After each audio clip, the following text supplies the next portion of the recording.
This is Unit 5, Section 2, and Section 2 deals with stimulus variation. And by the end of this session, you should be able to explain the various stimulus variation techniques. Stimulus variation techniques include teacher movement, focusing behavior, changing speech pattern, then changing interactions, and shifting sensory channels. So we take the first one. The first one is the teacher movement. The physical movement from one part of the class to the other causes students to focus attention directly on the teacher during presentations. As a teacher, you don't need to be standing at one side of the class or be with just one student at every point in time. You need to be moving across the class from one end to the other so that all the students will be focusing on you.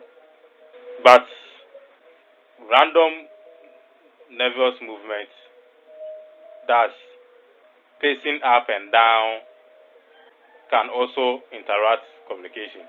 So as you walk and talk, or say walking and talking should be avoided. So be at one side, you teach, you go to another side, you talk. That's so focusing behavior is the next one. So focusing is the teacher's way of intentionally directing students' attention. This can be done by verbal statements, specific gestures, or movements, or some combination of the two. Verbal focusing involves emphasis of particular words, statements, or directions. For example, asking them to look at the diagrams or look at the diagonals, all coming from one vertex. Watch the powers of the variables in each expression. So these are some of the verbal focusing.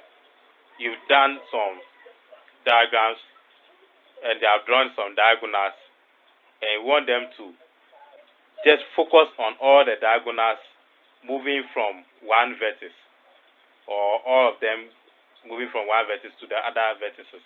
That's when you are doing the sum of interior angles of a polygon. Another one is asking them to watch the powers of variables in each expression. That's when you are doing sequence or powers of numbers and other things. Then again, focusing behavior can also be gestural focusing, which consists of eye movement, facial expression, and movement of heads, hands, and body. So gestures are important means of communicating between teachers or between the teacher and the student.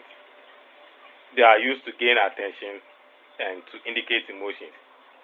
Gaining attention. The use of eye contact with the entire class, the use of position to indicate an object, turning the body in the direction of an object, clapping the hands to gain attention. All these things are gestures. Then indicating feelings or emotions. Smiling, frowning, raising the eyebrow, nodding the head to give encouragement. These are all gestures that can help to gain the attention of the students. Then the verbal, so we can combine both the verbal and the gestures can be combined also to gain that. So change in speech pattern, the third one that you are looking at. Now, variations in quality, expressiveness, tone, and rate of speech can also increase animations. A change in the teacher's rate, volume, or tone of speech can increase the student's attention. Planned silence or pausing can also be most effective in capturing attention by contrasting sound with silence. So it creates suspense and expectation. At a point in time, as you keep talking, at a point in time, you pause. Then there's a silence. There's some silence. They are expecting to know the next thing that you are going to say. So that can also help to sustain attention from the student. So you say nervous teachers are often afraid to allow for a pause. They rise to fill any pause with extra questions or statements. So as time goes on, the more you gain the experience, you know when to pause, when to ask questions, and when to allow the flow to.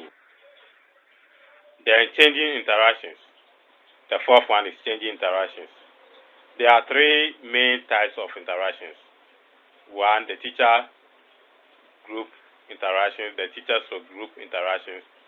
Then we have the teacher to student interactions. Now the teacher stroke group interactions are here the teachers or the teacher lectures or demonstrates to a whole class, and so it is a teacher-centered approach. Questions are directed to the whole group as a whole and not to individual specifically. Then we have the teacher to student interactions, and this is where teacher directs questions to a specific student in order to promote student exposition and discussion.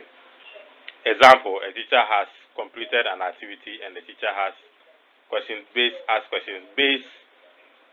or a teacher has questions for the student based on the activities for that particular student. Then we have student to student interaction. This can take any of the following from class discussion in which the teacher plays a managerial role, redirecting students' questions to other students for comment and classification.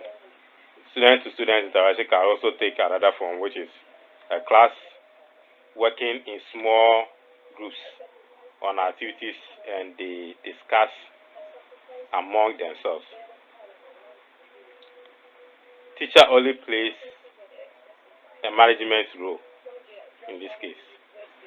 There is a student go to the board to show the steps they use in a particular program. All these are student to student interactions. Then the fifth one is the shifting sensory channels. In this case, the student process information by means of senses. That's the sight, the touch, the smell, the taste, the hearing, all the senses. It helps in processing information. The studies have shown that students' ability to process information can be significantly increased by appealing to sight and sound. The more they see, the more they hear, the more they process the information. So this can be in this form. We have listen, look, listen, where the students or the teacher explain, then the students look at some diagram, then they listen to verbal questions. That's the listen, look, listen. Then look, listen, look. Students observe a picture or object, then they answer a question from the teacher, then they observe again.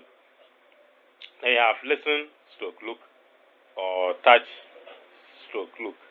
In this case, teacher provides instruction using diagrams, followed by providing the real material.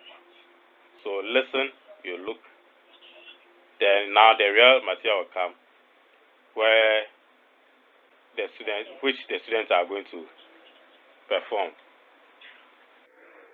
This is the end of this session. That's the stimulus techniques, and we talk about 5 of these techniques. Thank you.